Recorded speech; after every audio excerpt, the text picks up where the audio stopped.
Hey, it's your girl, Miss Mouthy, and we got my home edition. Clearly, your girl is doing real Barnacle Chronicles. I am here with my special guest, Ebony. I think she's fucking amazing. It's been a long time coming. I've been wanting her on the show because, like, if y'all know Ebony, y'all just know her coming into a room and like the presence that she has with being real raw, real, and being really transparent. Can you introduce yourself, Ebony, for the people that's watching? Uh-oh. She about to come back. Okay, I'm sorry. Okay. Okay, so Ebony, can you introduce yourself for the people who watch? Hi, how you doing? My name is Ebony Jackson, Ebony Dior. Period. I I'm 41. I don't mind saying my age. I thank God Okay, for here. being here. Amen. I don't mind. I thank God for being here still after all of my trauma, after all I've been through. Yeah. And the journey was not easy getting to where I'm at. So I can actually say that I'm successful, and I thank God for allowing me to be successful. Right. Yes, I really thank God for that, and I'm very excited to be on the show. I'm very excited to be able to share my story with people. Yes. You know, I came from a loving family. I have six of us. Okay. I was adopted. That's out there now, Okay. so it's not a problem with me coming out there. And I actually feel amazing. I just got a chance to meet my mother and my father. Really? Yes, in Houston. So I stayed in Houston for the whole month of August. So I got it. So just meeting both of them, even though my father has a chemical dependency, Okay. I loved meeting them. The fact that I was able to hold both of them and hug them was amazing. Yeah. It didn't stop me from loving my parents Right. who are here because I love them and my parents. Yes. So I'm thankful. And when I got an opportunity to meet them, when I tell you all of my worries, all of my insecurities, all of the things that I've held back has really came to an end. It made me feel so much better. It actually everything went out the window. Yes. I didn't need to know why. I didn't need to know when, where, why, or who, or how. I was just okay with it. I was okay with it. So for a long time, were you aware that you were even adopted, or that was something that just kind of came as a surprise to you? Well, I knew. Me and my sister knew. We knew. Because it was me and her together. We knew. Okay. We knew. My mother never tried to hide it. She gave us all the information. She was very supportive, and I love her for that. She gave all kind of information. I really love her for that. I really do. I do. Okay, so take us back, Ebony. Let's go to young Ebony. What was the youngest moment or ideal that you realized that you were uniquely yourself? You said take you back?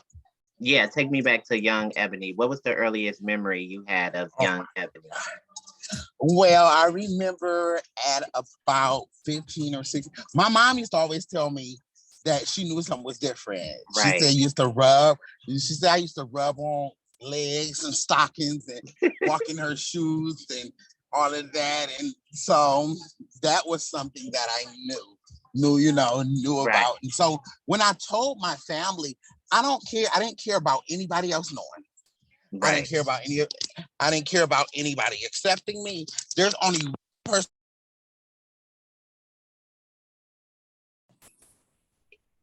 Okay. Yeah.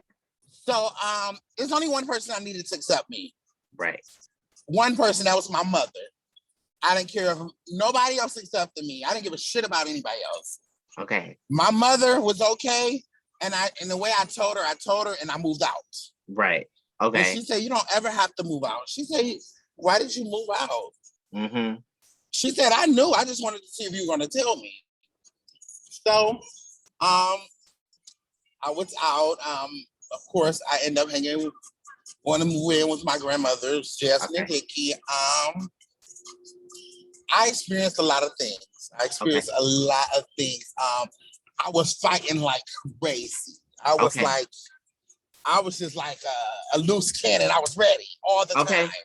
So what do you feel like, where was that anger coming from? Or was it defending yourself, or was it so much anger was coming from just the fact, realizing that you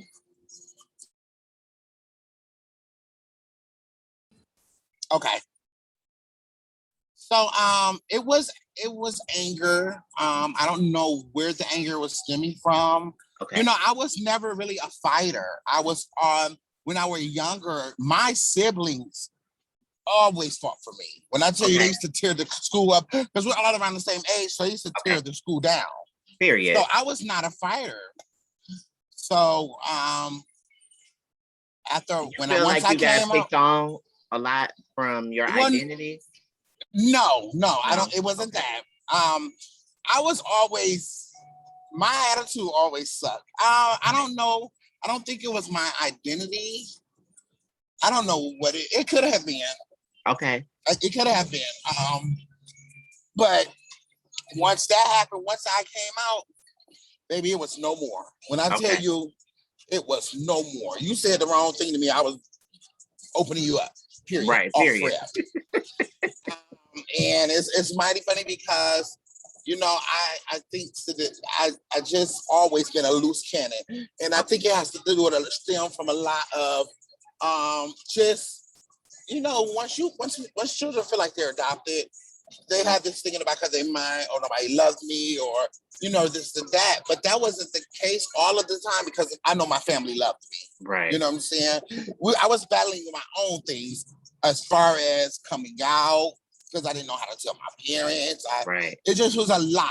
I'm like, okay, I don't want my family to be embarrassed. It's just a lot of things that you take on with just trying to come out and inspire. Yeah. So being yourself sometimes can be difficult. So, yeah.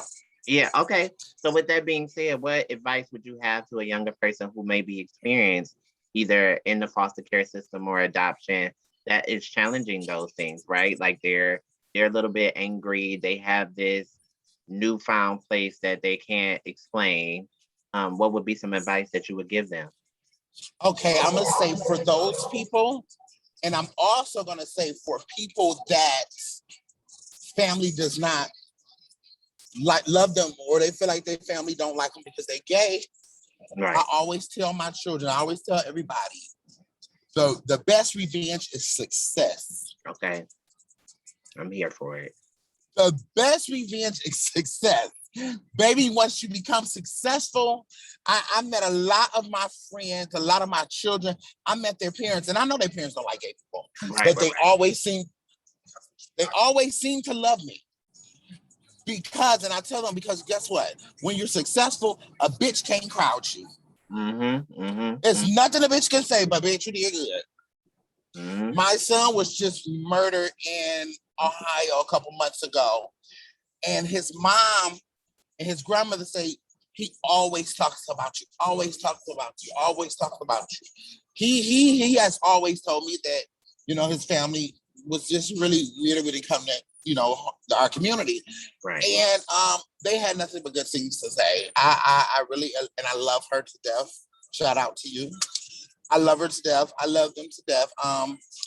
But that just goes to show you that no matter what you're going through, no matter who you are, and this goes for a lot of the parents.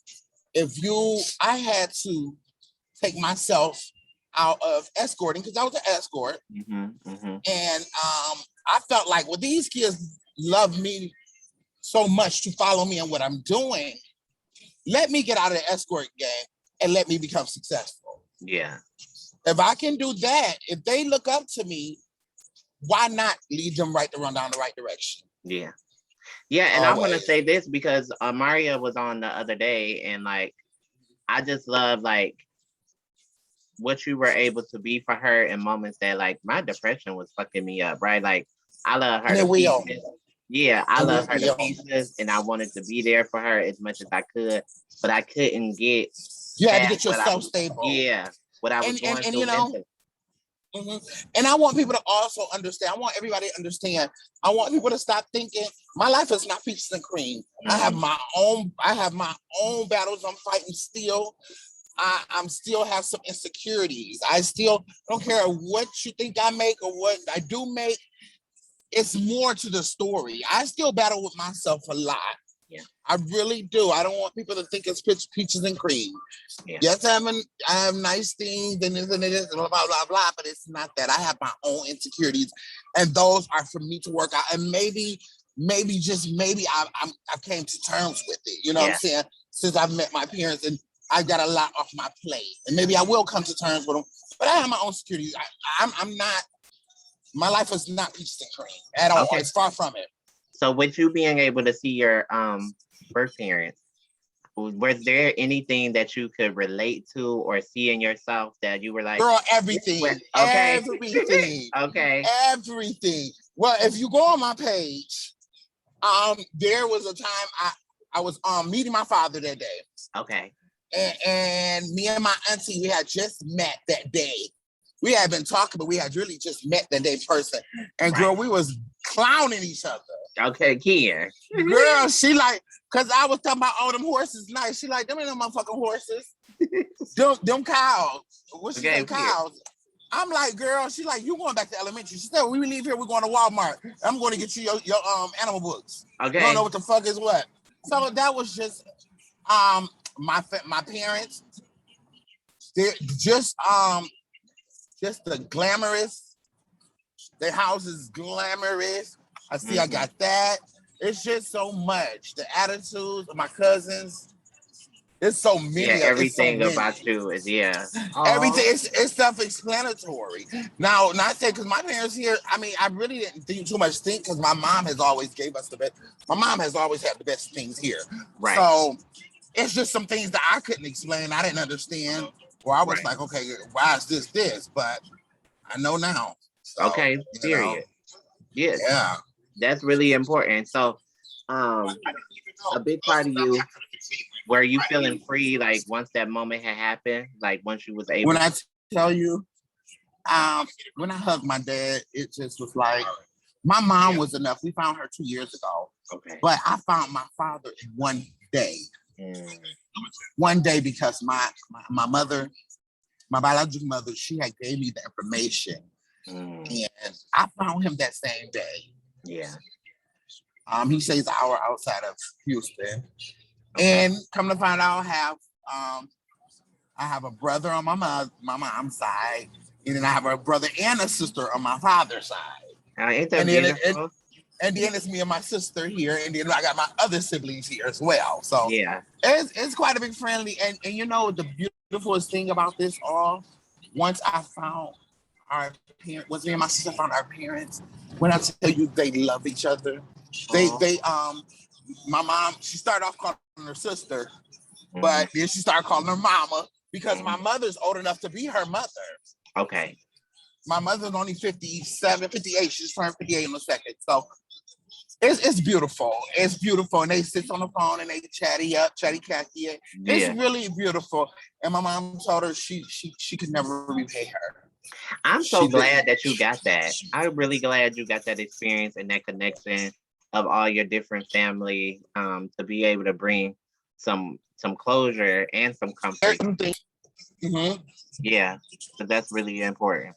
So, girl, let me tell you about this new thing that I'm watching, and that just really makes my stomach turn. Right. I've been watching a lot of lives that when people get upset, they out in people's statuses. What's your? I hate it. You know, I hate it. I think that people have to understand how they feel. Once we all had a point that we were scared. I just told you, share with you guys that I was terrified. I think that's horrible. And somebody said something. I was seeing the other day, I was watching someone say, so trans women wants to be looked at as women, but why are you outing people? So outing people means that you're a man. So something's wrong with you. Because if you're a woman, you can't out nobody. So we have to stop doing that. I'm a strong believer in we got to stop doing that. I mean, at this point, and I need people to be held accountable. If you out here telling people statuses, if you out here telling people attractionalities, if you out here just not minding your own motherfucking business, you need to be held accountable on some shit that you're doing. Because my thing about that right here is we don't want nobody telling people if we walking out, we don't want this nigga telling people, oh, you know, that's a a trans. Yeah. You don't want people doing that. So take that in accountability. Think about that next time you try to out somebody, because I think it's horrible. Because everybody is just not brave as we are. You can't force somebody to, girl, what that's my thing. What are you getting? What are you getting? Outing these people. You're not getting nothing. And these girls gotta stop. Yeah. So what would be your advice to girls when it comes to love and dating the trade? Because you know you're an older girl and you've been there and you've done that. Yeah. so personally, I'm gonna keep it honest. Okay. When it comes to trade, girl, this is what it is to me, trade. I love the homosexual boys. I love them dearly. Okay, I love them dearly. I'm a little open book. I'm sure everybody have heard some of the things I get into. and please believe them and feel free to add to if you like. Yeah, okay. But yeah, Okay, I'm well, everywhere. let's say this. What would be your take on relationships? What advice would you give them? Raquel, I'm not really a relationship person. And I probably will never be now, because right now my man pays my bills. Okay, period. I go see my man every day at work. That's my man is work. My career to me right now is my man. Same here. Same. No shade. I gave niggas a try. Okay. Y'all don't want to cooperate. So I gotta go. I mean, yeah. We can do what we do. Now you can come over, but don't think that it's about to be that, because it's not that and that's not this. Okay.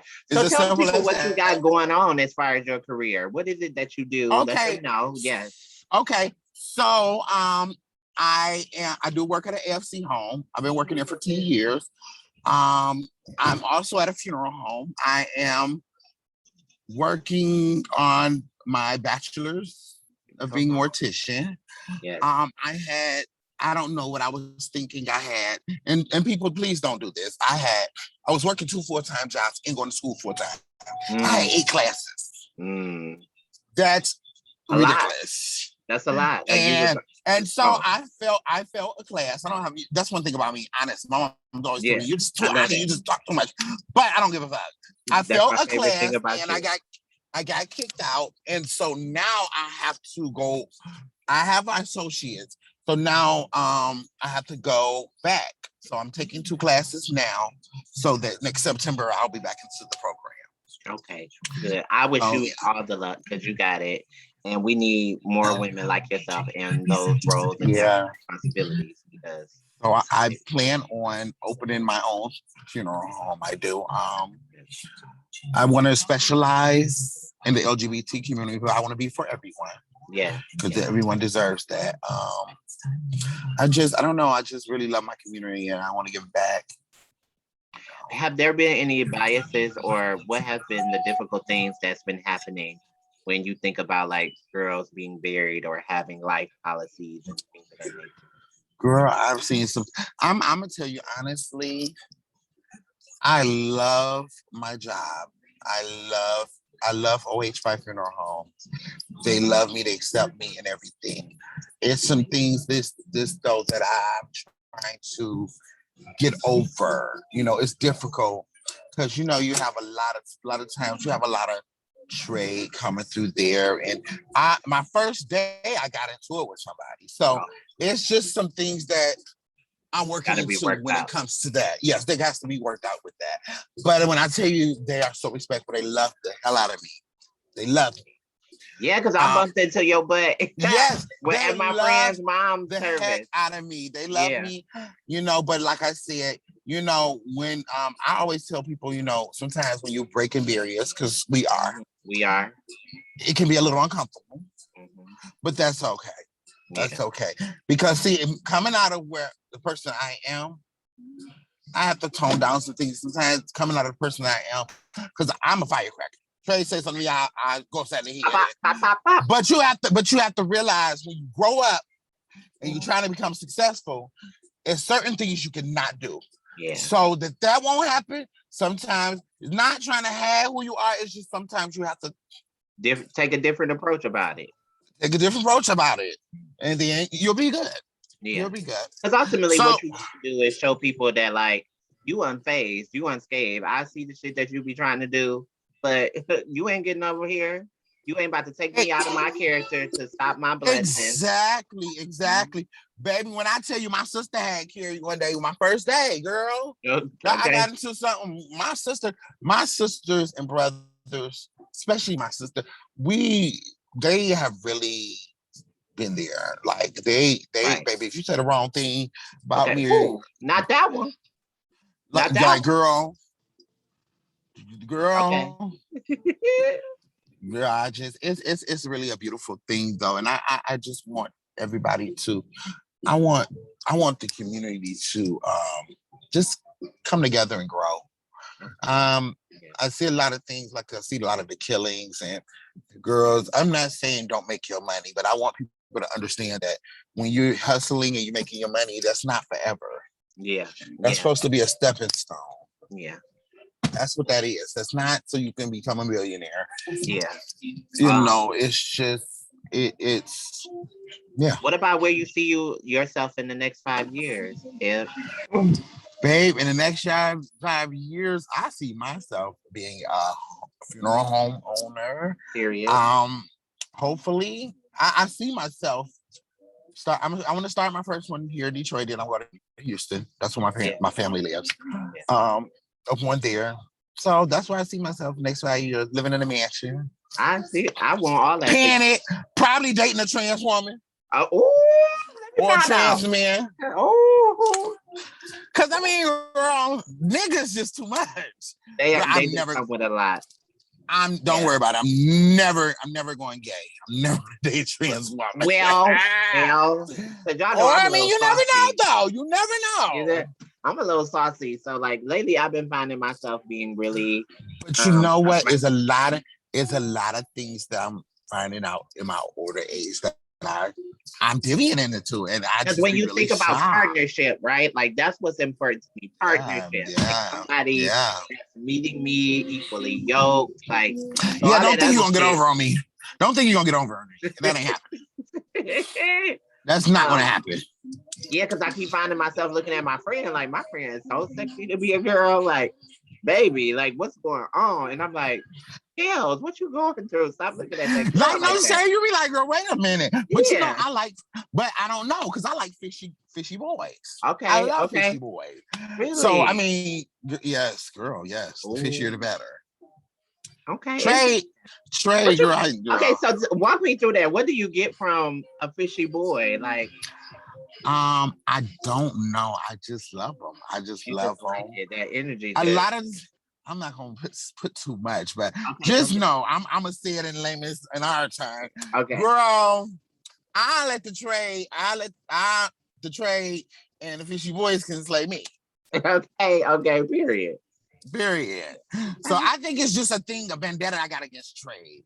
Yeah, I can feel that because I'm starting to grow out of them. Like as much as I fantasize about my husband being somebody who's super masculine, straight, identifying, comfortable in his own skin, I'm like, damn, do that shit really exist?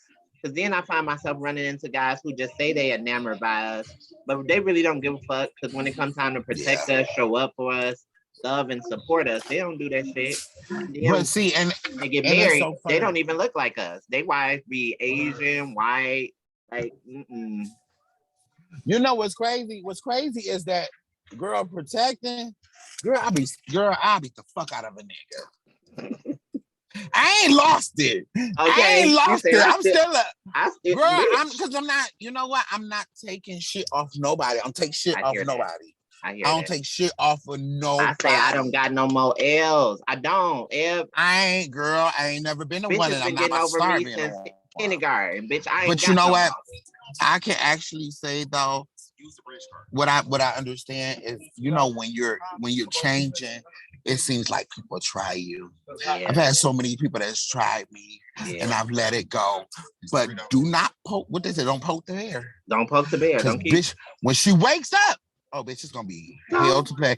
And that's why I be so scared, because if I fight somebody, girl, it's gonna be a wrap for everybody. Anybody I'm I ain't ready never to take liked, y'all out. anybody I wanted to sled. Trust me, if I fight somebody, what you got? If I fight one person, I'm sliding everybody. Okay, period. Everybody I ever wanted to slide. So be ready. Bitch, it's your turn. You was talking slick. Oh, no shade. If I'm at the club and I get to fighting, you better ask yourself, do this bitch like me? Because you next. I'm liable to just come up and stick you. Period. Okay. So to close us out, right? Tell us one thing that you would want for the trans community. I know you talked about unity, but it's a lot of young girls that look up and love and respect you. So send them a message, Eb. Okay, first of all, I want you guys to do a couple things.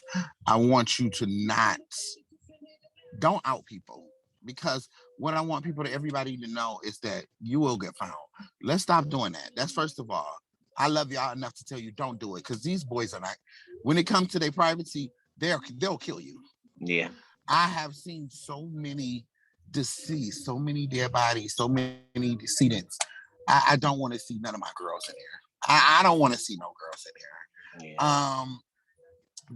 It's hard to look at.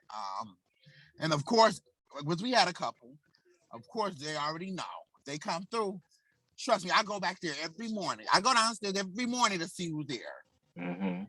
Baby, if I see, but just do know, if I see one of y'all there, or you're being handled with care, because they're good anyway. They're good on that anyway. Yeah. So, and I also want y'all to know that don't do what the next person do, because I always tell people your first mistake can be your last mistake. So try not to. You might see your girlfriend, if you don't do drugs, don't do it. Yeah. Don't. I've fought with this for years. Yeah. With addiction. Yeah. And it hasn't been cute. Thank God I have been thus far. I started using a long time ago. Okay. But I thank God for bringing me to where I'm at now. Yeah. And so, people just don't peer pressure, baby. And stop thinking y'all with the in crowd. Stop trying to fit in. Bitch, you your own bitch. Period. Start your own crowd. Yeah. I ain't never been one that has to be with the in crowd. Okay. Bitch, I am the it bitch. I am the in crowd. Head bitch in charge, okay? Period. I always tell people that get some respect about yourself, for real. Well, I love you so much. I just really do. I hate that the pandemic is the way that it is, and it kind of like disrupted the way we were all gathering and getting close to each other. And let me say one more thing, please. Of course. Please, people, I know there's some people that don't want to get vaccinated. Get vaccinated. When I tell you I am a last responder, and baby, when I tell you the shit is real. It's real, y'all. Yeah. It's real. I'm just telling people that please get yourself together. I know. I'm telling you, it's real. I see it every day, all day. Oh. So I know about it. Well, thank you for coming on. I'm going to have you back again, because you're just funny. Hopefully the next time we can do it in the fucking studio. Yes. Right. Yeah, then we can drink our liquor and carry on. We can have our vibes, okay? Period. But I just wanted to make sure that we connect this time and be able to. And I'm sorry, y'all, about not having no lashes. I'm bald faced. Look, I ain't got shit on. Okay, y'all can't be mad at her for not having no lashes. I ain't got shit on, but I was like, no, it ain't about me. It's about the message. We gotta get told. Yeah, but I just want to leave. If just be yourself first of all.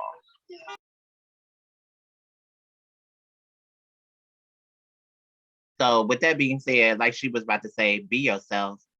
It is okay to be you. Learn from other people's stories. She's a pioneer. She's always putting herself out there and telling her truth.